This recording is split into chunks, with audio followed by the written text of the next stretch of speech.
agricultural area How do we and the diversity? How would you? how would I sell that? describe it to a candidate, you mean? Right. Oh, well, I guess I would talk initially about the history, tradition, especially of the Central Valley, obviously, of the ag-based industry and what that means to us, the roots, the value system, but also that it's changed dramatically with the influx of the new population. You have people here who don't understand it and probably don't even value it as much as they should, but it's still a key component of who we are. I saw some results recently of how your MJC's ag program is still really up there in terms of graduates, in terms of success. And so it's a unique piece of who we are. I would explain it as we're kind of, I say we, I still get in trouble when I'm in other states because I say we when we're talking about California or even Yosemite. You need to know I talk about you everywhere I go. So you didn't know this, but you've been discussed in numerous states.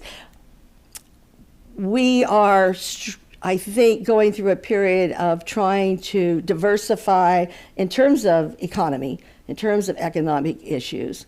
In terms of the demographics, obviously we're a diverse community, and you were when I left, and you are even more so now. I see that as a positive. Around the country, in many places, that's also the case. And it isn't just what I think is unique about Stanislaus County. I don't know how much this has changed, but it's not just the rising Hispanic population, which I assume is getting close to a majority now, if not there, it's getting close.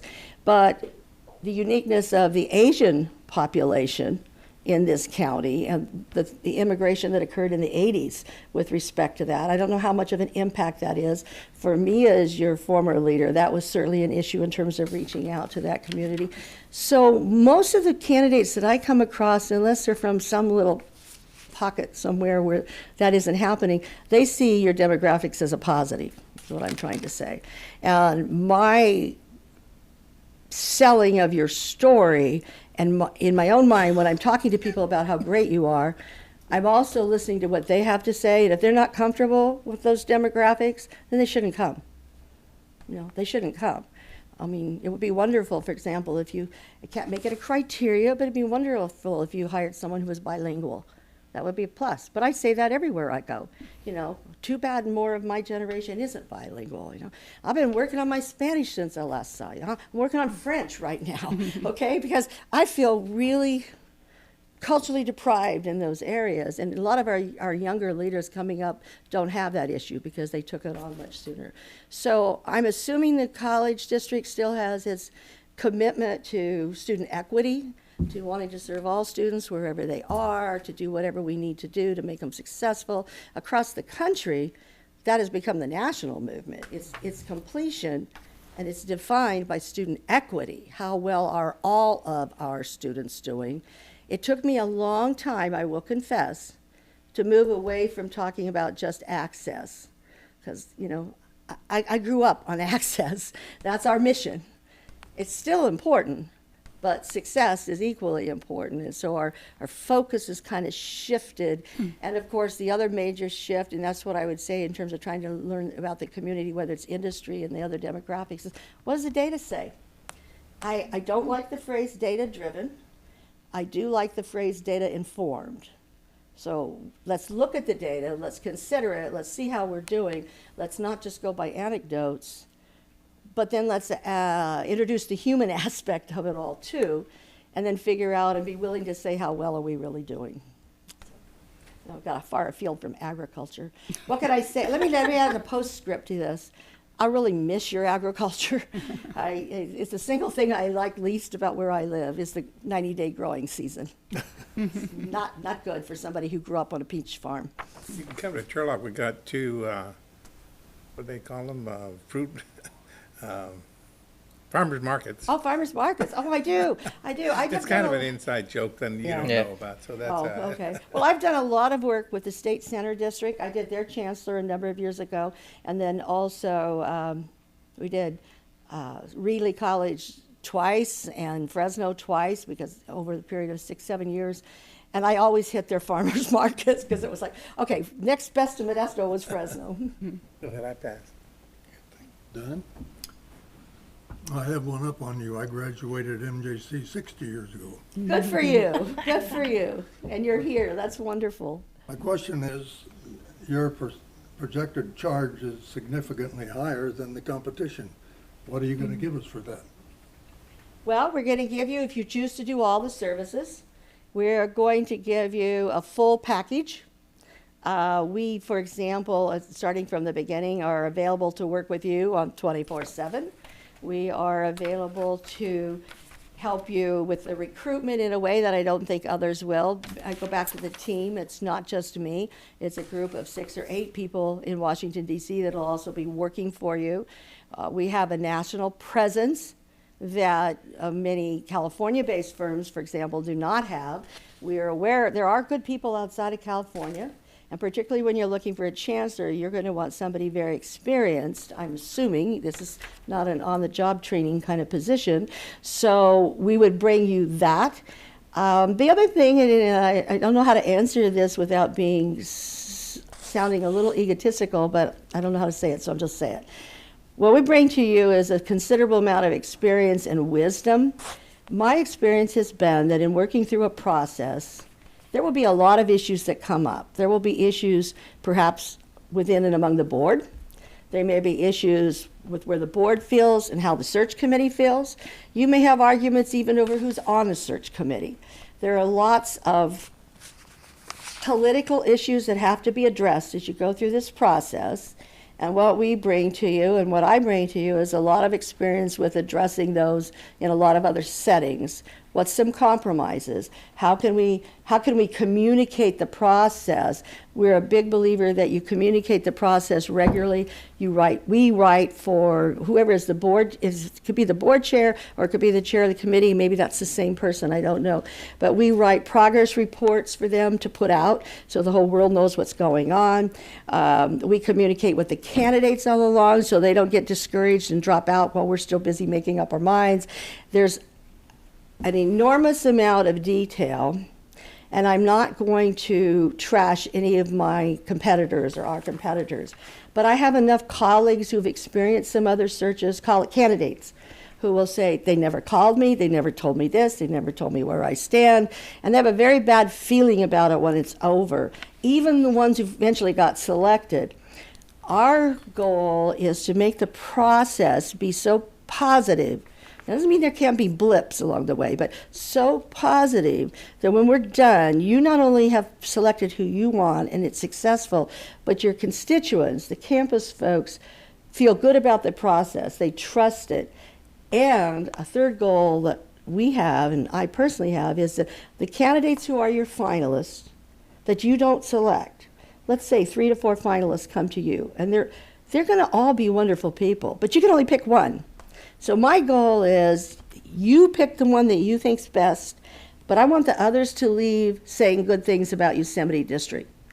I want them to leave saying it was a fair process, I was treated professionally, because I will tell you, they do talk.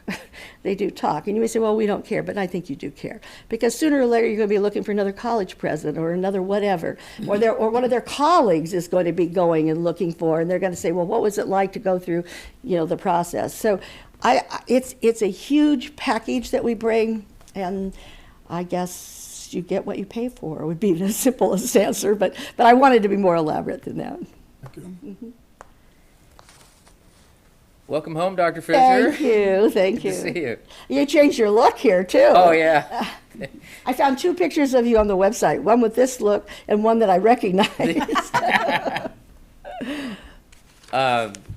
One of the things, you're known for was your commitment to diversity. Mm-hmm. And I'm assuming that you get a diverse pool of candidates. We do our best to do that, yes. I also know that this is ultimately out of your control, but what's placement been like? Have you had a diverse placement? Yeah, actually, I think there's some figures in the handout that's there today. Well, they combined the figures. 60% of ACCT's placements have been women or people of color, men and women of color. So we're over the majority in terms of what was underrepresented people. Despite your preponderance of women leaders, you should know that nationally that's not the case. It's only about 20% still of the president CEOs that are women. So my own personal, you're right, I don't have control over it, but my own personal record is about half of all the placements I've been involved with have been people of color. And there's some places where it was tougher, like Idaho, Wyoming, Arizona. Those were tougher. But basically everywhere else, there have been at least, I've even had several searches here in California where we just did one recently, just 60 miles from here, that all the finalists were people of color. Now, we recruit, and the community has to attract people. Right. So, we've had those discussions decades ago.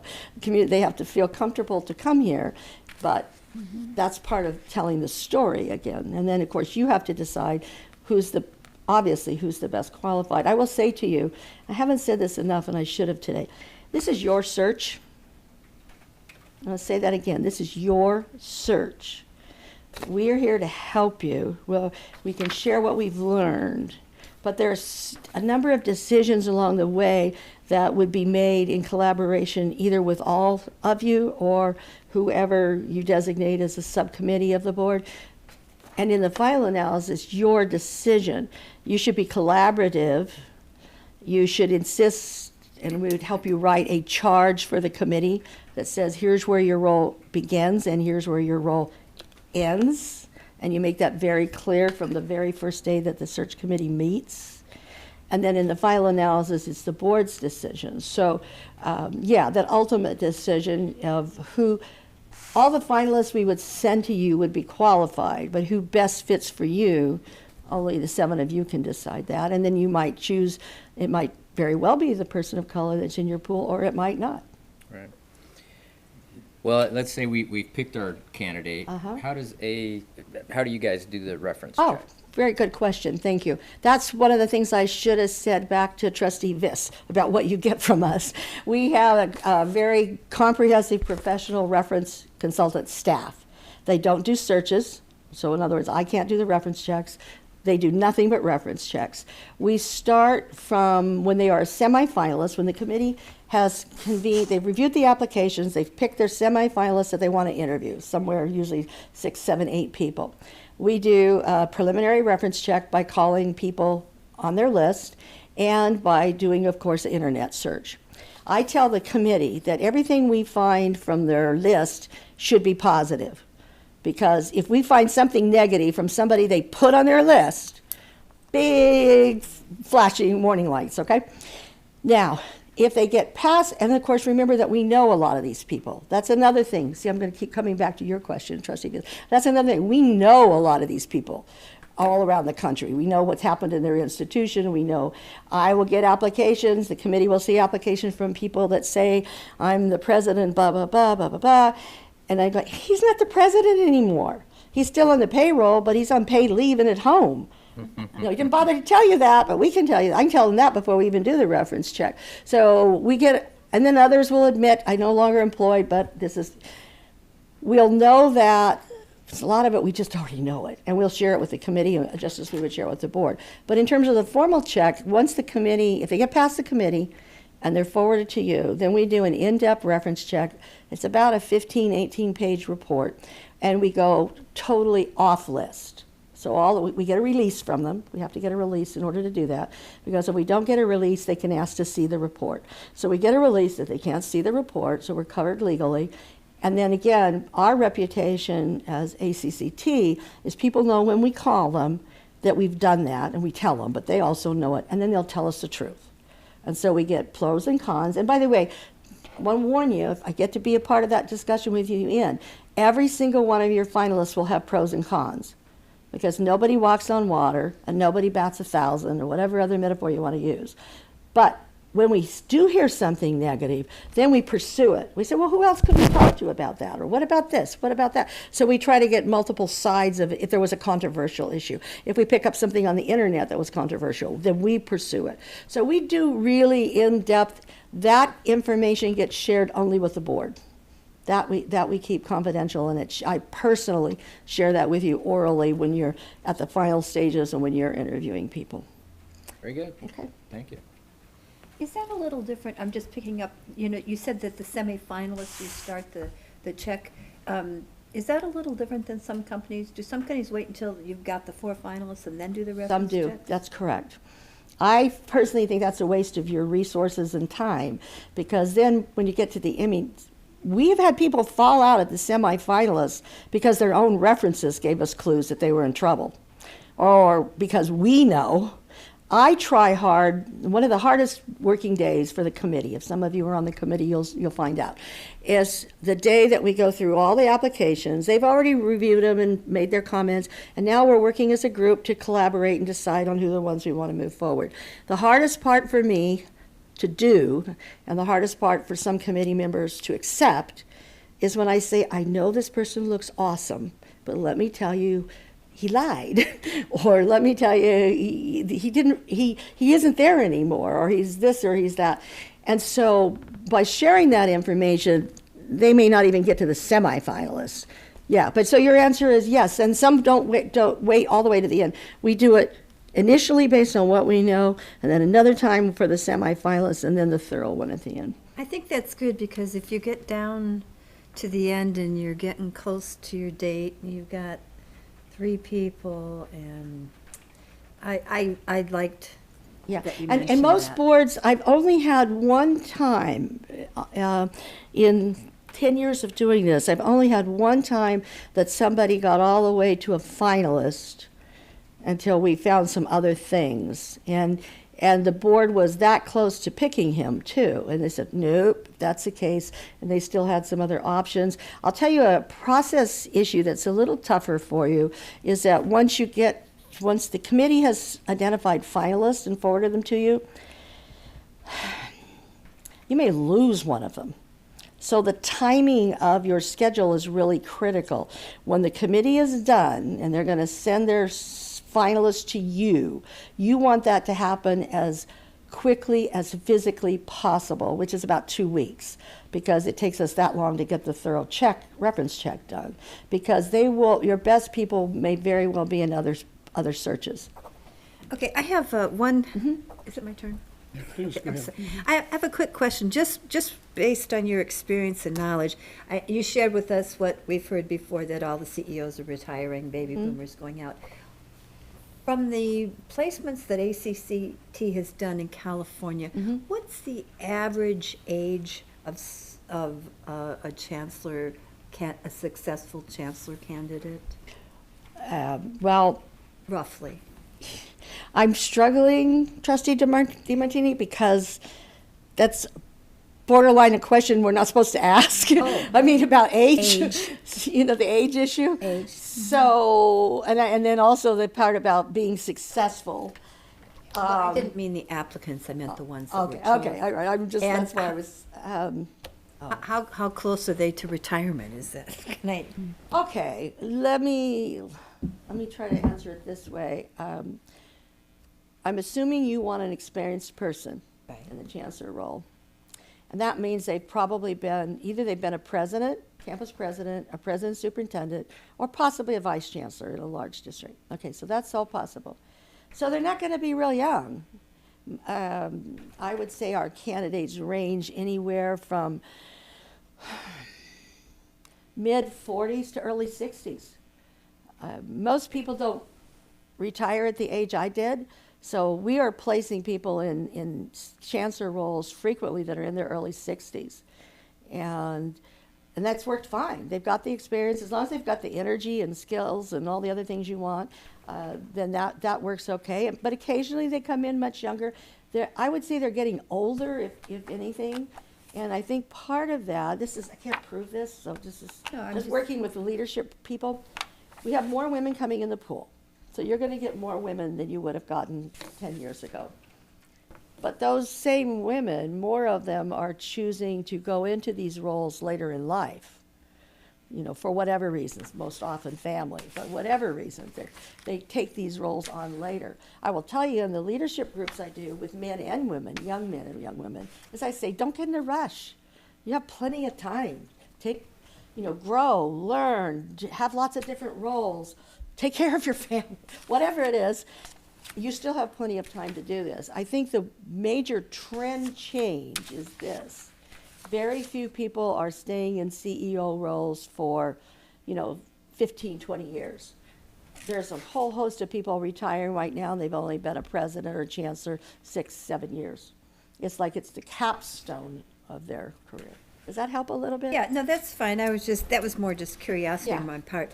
For my last question, I think that probably, as a guess, your firm would have more contacts outside of California. I think you've already said that. But since you've been a chancellor in California, and we know there are a lot of unique laws, what are the pluses and minuses to us as a board and a district from hiring someone outside of California versus someone who has already worked within the state? Well, the pluses are they won't be shocked by the ed code. I did it again. Our ed code's about this thick. In other places, it's about that thick. So we are way more regulated. That's the single biggest. There are lots of other states who are unionized. If they happen to come from a state that isn't unionized, then that will be a bit of a learning experience. I do tell candidates, though, that they ought not be afraid of that. I personally have colleagues who've left California and gone to states that are not unionized, and they will say it was easier in a unionized state because you have a contract and you have rules and you follow the rules. You go to Arizona and you negotiate all year long forever because there is no union and there is no contract. So it's the ambiguity of it is tougher. So I tell them not to worry about that. The fiscal situation has been tough in other states, not just here. So I think the ed code is probably the single biggest disadvantage.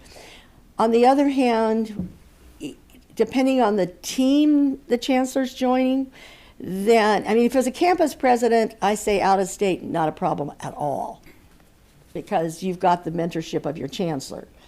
For the chancellor, you have to be a little more cautious and find out how successful they were where they were. And I think it has to do with their own personality traits. Are they willing to ask questions? Are they willing to learn?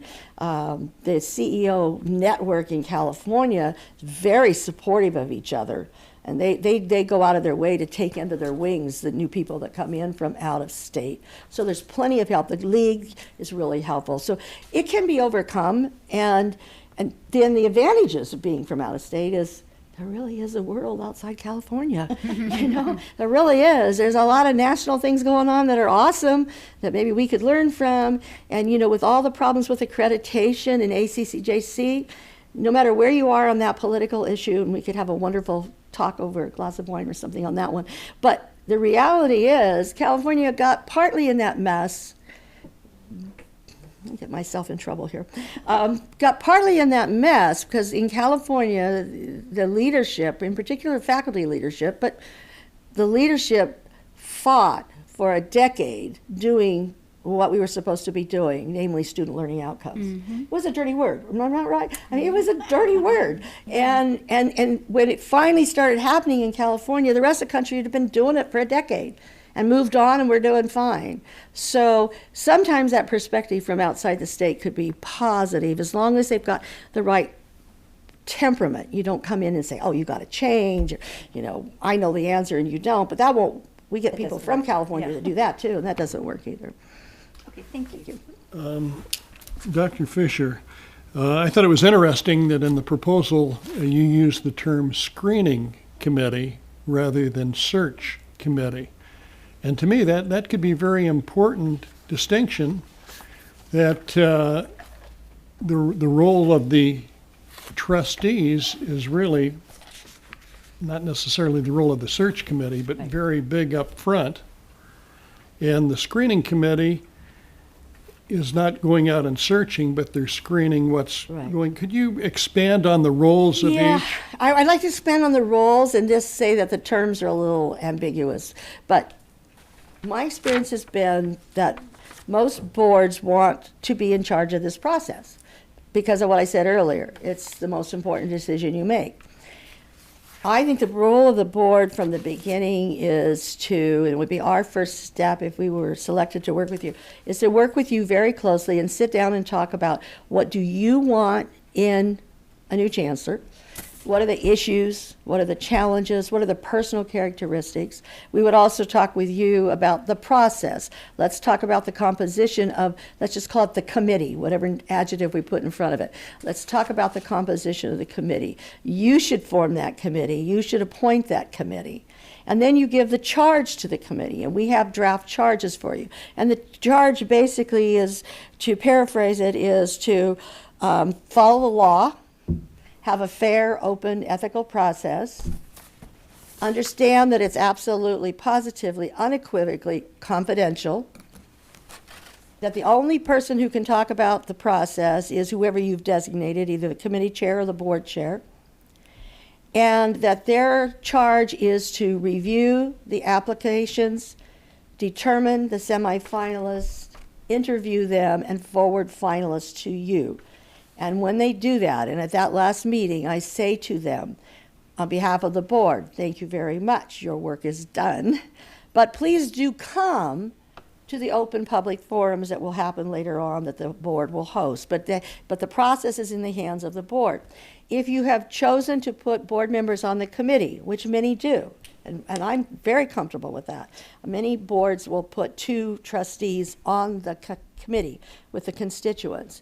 In that case, it's even easier for that board member, usually one of those is the chair of the committee, and then that board member reinforces, thank you very much, your work is done. So, yes, the board should be involved at the beginning, set up the process. We would go out on your behalf and collect, if you haven't already done this, collect information from the campuses about what they want to see in a new chancellor, what characteristics, and also I really would want to hear what do they think the challenges of the district are? What are the problems that need to be solved? And also I always ask them, what are the things I should brag about? So I collect information from the constituents, I draft a profile, it goes to you as a board to say yes. For example, you as a board should decide the minimum quals. Now, and I'm a long-time participant in shared governance. Try not to use that term anymore, participatory governance, right? Even with participatory governance, you should make the decision about minimum quals. For example, do they have to have a doctorate, or is it master's required, doctorate preferred? Another one, do they have to have had teaching experience? Or is it they have to demonstrate they understand the teaching and learning process? Do they have to have had community college experience? Or do they have to have higher ed or government, or maybe none of the above, just senior level executive experience? Those are decisions I think you folks should make, and that's what I would recommend, and that's your role. Whether you call the committee screening or search, it doesn't really matter, but that's how I distinguish the roles. It sounds like the meeting with the board is real important up front in setting the parameters, guidelines, qualifications. How long does that meeting usually last? Hour and a half at the most. It is not that hard, because we've got it organized about the questions we need to ask you. Now, I guess philosophically, if you are 180 degrees apart, like say on the doctorate one, well, then I would say, please start thinking about it right now so that when we resumed, we could move on.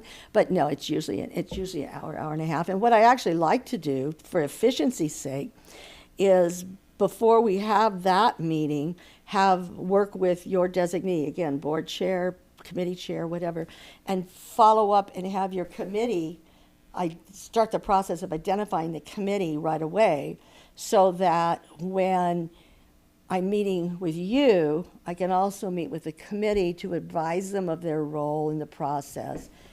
The biggest challenge I see for you folks is that I heard your graduation is the end of April. It's really early. But okay, so if you want input from your constituents about what they'd like to see, not about the process, but what they'd like to see in a new chancellor, what they think the challenges are, and all of those kinds of things, that really needs to happen right away. If we could do some of it electronically, I've had really good luck with electronic, but ideally I'd come back sometime before the end of April and do a public meeting with MJC, with Columbia, with the district, and then with you, all of which is to gather input about what do you want to see in this new person, that becomes what we call a profile. And then they can all go home and for summer break. It's okay, because then I can work with you on the profile, and then, of course, we'd start the recruitment. And the committee itself would not have to get back together until August after the faculty have returned. Good. I think, I don't want you to be accused of another one of those, what do we used to call them, summer surprises or something like that. Thank you. Any other questions? Just one more. Given all of your wealth of experience at the with community colleges, and given that budget is always problematic, what other challenge do you feel is a major concern for community colleges? Oh, you mean just in general? In general, because I think our chancellor would have to have a perspective on that as well. I think it's making sure that we're doing what we're supposed to be doing. I think it's the completion agenda. It's student equity. It's the achievement gap.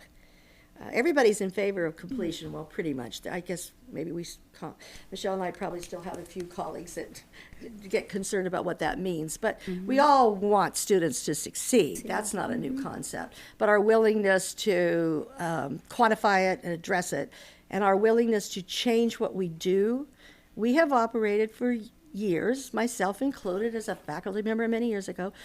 I have the answer, come to my college, and if I'm really good, and if you do what you're supposed to, you'll learn. And we found out that isn't true. That isn't true. Students don't all learn the same. And the issue has become learning, not teaching.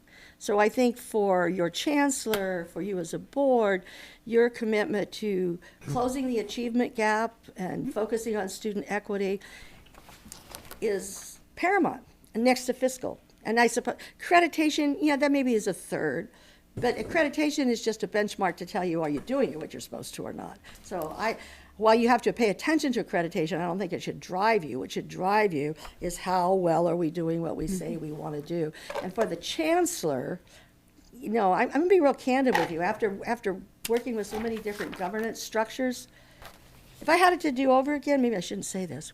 If I had to do over again, it would be much easier to be a president superintendent, single college district, the leader, than to be a chancellor. Because the chancellor's got to work with and through the presidents. And on something like student completion, you know, you can promote it and you can do all the things you have to do, but you also have to make sure you have the right people in place who really believe it, because they are the campus leader. So, whether it doesn't matter if it's completion, diversity, whatever the issue is, that person, that team is really, really important. So when you pick a chancellor, you want them to say all the right things about this stuff, but you also want to look at what are their skills and abilities to work through other people, because they aren't the hands-on person, or they shouldn't be. I don't know if that helps. Okay. Thank you. Any other questions, Michelle or Gina? No, thank you. Well, thank you, Dr. Fisher. We My pleasure. appreciate your presentation. And Well, I obviously wish you the very best. This institution represents a big piece of my life. So I will tell you, not to end on a negative note, but I winced personally and professionally when you had the accreditation standards challenges a few years ago. Maybe it was before some of you were on the board, but anyways, no, that can't happen. But it did happen, and it did happen to a lot of people, and I now recognize that too. So that's why I returned to what I said at the beginning of this hour, that congratulations on all the wonderful things that you have accomplished and weathered. And we would love to be able to help you, but whether you select us or not, I certainly wish you the best, and I will be cheering for you no matter what. So, okay? Thank you. Thank you. Thank you, Dr. can we Fisher. take a 10-minute break? We'll take a short break and come back. We have the other presentation in about 5 minutes. I guess I'll take it. I'm going to leave it for somebody else, right?